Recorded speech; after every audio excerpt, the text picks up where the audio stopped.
Hello అండి, అందరికీ welcome to Padma Prasad vlogs. నోటికి పుల్లగా కారంగా తినాలనిపించినప్పుడు, అలాగే ఇంట్లో ఎటువంటి కూరగాయలు లేవు, ఏం చేయాలరా బాబో అన్నప్పుడు ఇలా పచ్చి పులుసు నా స్టైల్లో ఒక్కసారి ట్రై చేయండి. అబ్బా అమృతం అండి, ఎన్ని ఉన్నా సరిపోవు. ఎలా చేసుకోవాలో చూసేద్దామా? వచ్చేయండి. ముందుగా నేను రోట్లో 2 ఎండుమిర్చి, 1 టీ స్పూన్ దాకా జీలకర్ర, 1 టీ స్పూన్ దాకా పచ్చివేనండి నేను వేసేవి. ఎక్కడ వేయించడాలు వేడి చేయడాలు కూడా చేయట్లేదు. 1 స్పూన్ పచ్చి ధనియాలు, ఎండుమిర్చి, జీలకర్ర వేసుకున్నాం కదా. ఘాటుకు తగ్గట్టు 6 పచ్చిమిర్చిని ముక్కల కింద కట్ చేసి వేశాను. అలాగే 1 ఉల్లిపాయలోనే సగభాగాన్ని ముక్కల కింద కట్ చేసి ఇవి వేసి రోట్లో మరి పేస్ట్ లాగా కాదు, అలానే మెత్తగా కాకుండా కచ్చబచ్చ దంచుకుంటే అబ్బా టేస్టే వేరండి. అసలు రోలు లేదు అన్న వాళ్ళ కోసం ఈ టిప్ చెప్తున్నాను.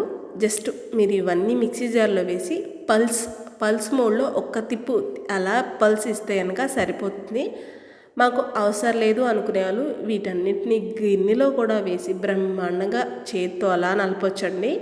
కాకపోతే ధనియాలు ఇలా క్రంచీగా దంచడం వల్ల ధనియాలు కూడా 4-3 బద్దలయ్యి వాటి ఫ్లేవర్ సూపర్గా తెలుస్తుందండి. అసలు చూడండి, ఇలా జస్ట్ కచ్చాబచ్చా దంచుకుంటే సరిపోతుంది. ఇప్పుడు ఏ బౌల్లో అయితే పచ్చి పులుసు చేయాలనుకుంటున్నామో ఆ గిన్నెని పెట్టేసుకొని ఇప్పుడు మనం కచ్చాబచ్చా దంచుకున్న ఉల్లిపాయ, పచ్చిమిర్చి, ధనియాలు, జీలకర్ర మిశ్రమాన్ని ఈ బౌల్లో వేసేసుకుందాము. మొత్తం కూడా ఈ మాత్రం నలిగితే చాలండి, మరి మెత్తగా చేసుకోకూడదు, గుర్తుపెట్టుకోండి.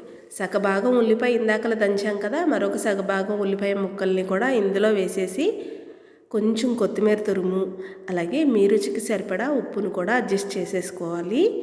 నేను సాల్ట్ వేసేస్తున్నానండి. మీకు కొంచెం టైం పడుతుంది, కరగడానికి ఇబ్బంది లేదు అంటే కనుక కల్లుప్పు వేసుకుంటే ఇంకొంచెం రుచి యాడ్ అవుతుంది. 1/2 టీ స్పూన్ దాకా పసుపు. పచ్చి పులుసుకి మంచి టేస్ట్ని ఇచ్చే బెల్లం తురుమండి. మీరు బెల్లం లేదా పంచదార అయినా వేయడం మాత్రం మస్ట్ అండ్ షుడ్. పచ్చి పులుసుకి బెల్లం తురుమో పంచదార వేస్తేనే రుచి అండి.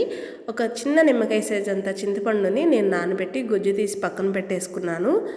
ఆ గుజ్జును కూడా వేసేసి మీకు చేతికి ఘాటు తగిలినా కూడా చేయికి పర్వాలేదు అంటే కనుక ఇలా నాలాగా చక్కగా చేతిని ఒకసారి క్లీన్ చేసి ఒక పట్టు గట్టిగా ఇలా 4-5 నిమిషాల పాటు నలిపితే ఉల్లిపాయ, పచ్చిమిర్చి, జీలకర్ర, ధనియాల్లో ఉన్న రసం అంతా కూడా ఈ పచ్చి పులుసులో దిగి అబ్బా ముద్దకి అండి ఆ టేస్ట్ అసలు వర్ణానితం. ఎంత బాగుంటుందో మాటలు రావు అసలు. నాకు ఎప్పుడైనా నోటికి కొంచెం పుల్లగా లేకపోతే ఏమైనా తినాలి అనిపించినప్పుడు ఇలా పచ్చి పులుసు చేసుకుంటా, సూపర్గా అనిపిస్తుంది. తిన్న కొంచెం అన్నం అయినా కూడా కడుపుకి తృప్తిగా అనిపించాలంటే ఇలాంటి పచ్చి పులుసు అప్పుడప్పుడు ట్రై చేయాలండి. మొత్తం అన్నీ కూడా చేతితో నలుపుకున్నాం కదా. తర్వాత మీ పులుపు కారాలను బట్టి నీళ్ళని అడ్జస్ట్ చేసి పైనుండి కొంచెం కరివేపాకుని జల్లి అంతే అండి, పచ్చి పులుసు రెడీ. పచ్చి పులుసు ఊరు ప్రాంతాలను బట్టి రకరకాలుగా చేస్తుంటారు. ఉల్లిపాయ, పచ్చిమిర్చి, వంకాయలు కాల్చి చేస్తూ ఉంటారు, లేదా పోపు పెట్టి చేస్తూ ఉంటారు. నచ్చిందండి మీకు ఈ వీడియో? అయితే లైక్ చేయండి, మన ఛానల్ని సబ్స్క్రైబ్ చేసుకోండి. నేను మరిన్ని కొత్త వీడియోస్తో మీ ముందుకు వస్తూ ఉంటాను. అన్నట్టు మర్చిపోయాను, మీకు నచ్చిందండి నా స్టైల్ పచ్చి పులుసు? నచ్చితే ట్రై చేస్తే ఎలా వచ్చిందో కామెంట్ చేయడం మర్చిపోకండి సుమా. నేను మీ కామెంట్ కోసం ఎదురు చూస్తూ ఉంటాను. చక్కగా వేడి అన్నం అంత పెట్టుకొని ఈ పచ్చి పులుసు వేసుకొని పక్కన ఆమ్లెట్టో, అప్పడమో లేదా ఏదో ఒక ఫ్రై పెట్టుకు తింటే అబ్బా ఆ పూటకు అలా వెళ్ళిపోవాల్సిందే అండి ప్రాణం.